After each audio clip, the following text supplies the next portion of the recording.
그러니까 가산세는 말 그대로 세금이죠. 조세예요, 조세. 조세라는 형태로 징벌을 가하는 겁니다. 즉 제재를 가하는 거예요.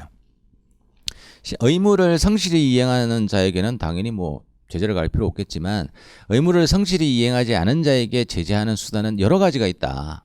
여러 가지. 그 중에 가장 일반적인 것이 행정벌입니다.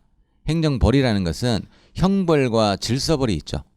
형벌은 우리 징역, 벌금, 몰수를 얘기했고 질서벌은 과태료를 얘기했지 않습니까? 그래서 성실하게 의무를 이행하지 않은 자에게 처하는 제재로서는 첫 번째는 당연히 행정벌이다 이렇게 얘기할 수가 있고요. 두 번째 아주 중요한 게 바로 이 금전적 제재 중에 그 제재에 해당하는 가산세인 거예요. 가산세. 왜냐하면 가산세율이 이게 보통 가산세율이 아니니까. 네, 그 중에서도 또 의무가 어떤 의무냐라고 보면 현행 신고납부 제도의 존립에 큰 영향을 미칠 수 있는 게 바로 신의성실 아닙니까? 납세의무자가 성실하게 신고하지 않으면 의미가 없잖아요. 그러니까 그것을 어떻게 보면 그걸 확립하는 데 있어서 꼭 필요한 제도가 가산세라는 제도다. 이런 의미죠.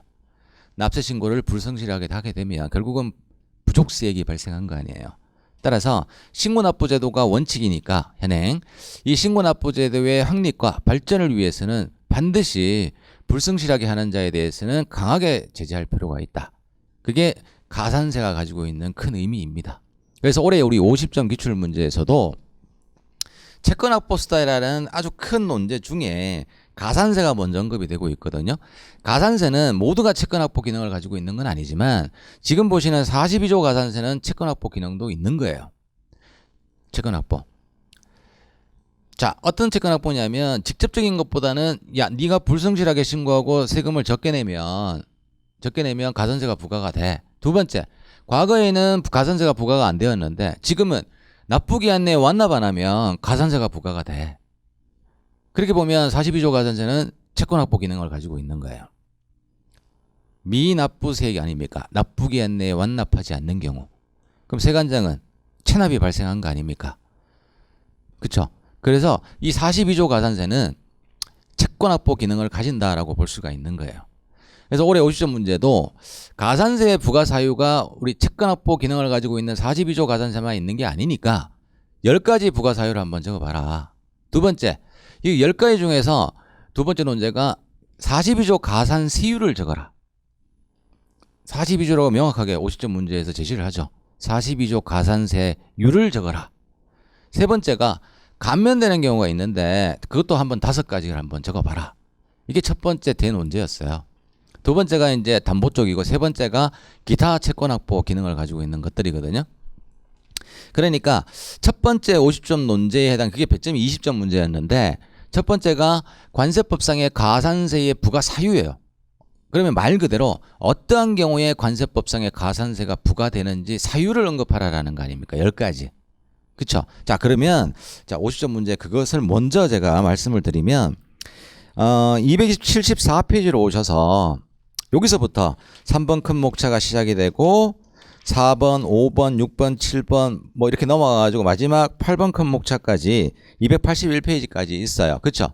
자, 여기서 279페이지 4번 큰 목차부터 8번 큰 목차까지가 지금 5가지 아닙니까?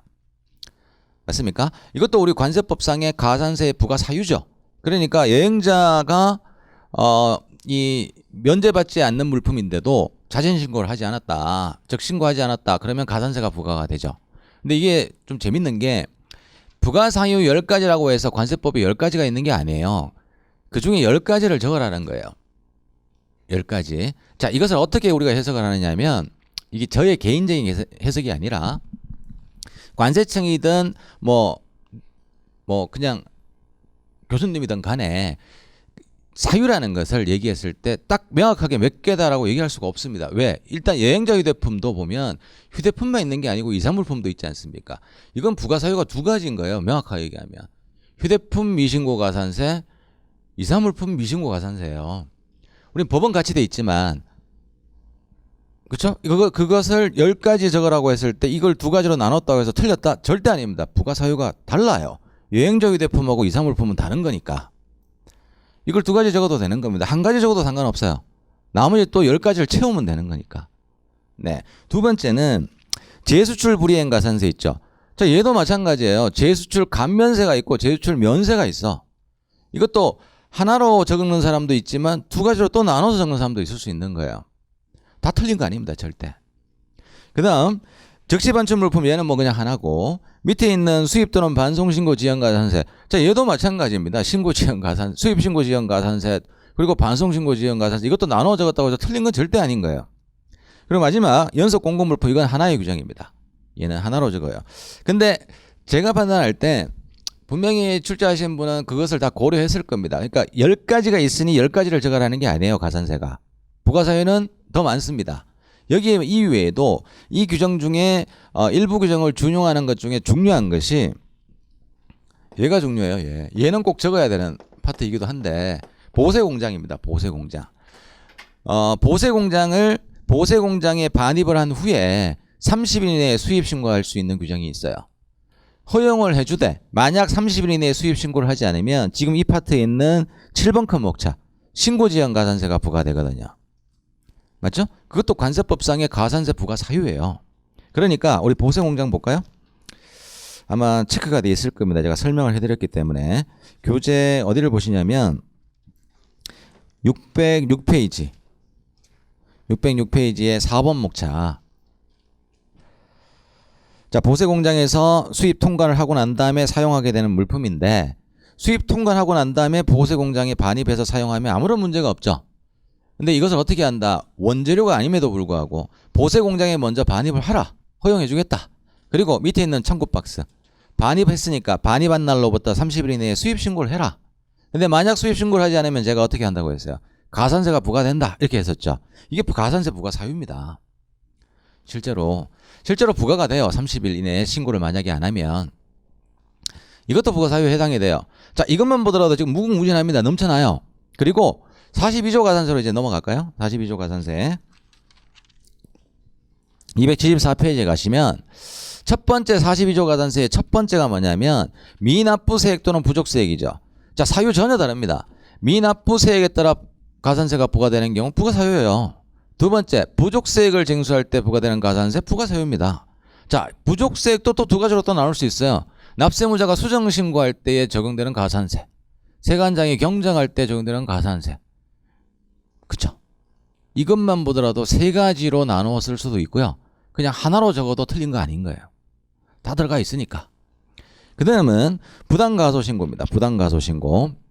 4번 목차. 뭐 얘는 하나로 봐야 되겠죠. 네. 그리고 5번 목차. 무신고가산세도 하나로 봐야 될 겁니다. 자, 지금까지 제가 언급해드린 것만으로도 10개 넘어요. 어떤 형태든 그 기재한 내용이 사유가 맞으면 돼요. 지금 말씀드렸고 여러분들이 확인한 내용이 올바르게 적혀져 있으면 배점은 다 받는다고 보시면 돼. 네. 자, 사유만 물어봤으니까 사유만 적으면 돼요. 사유만.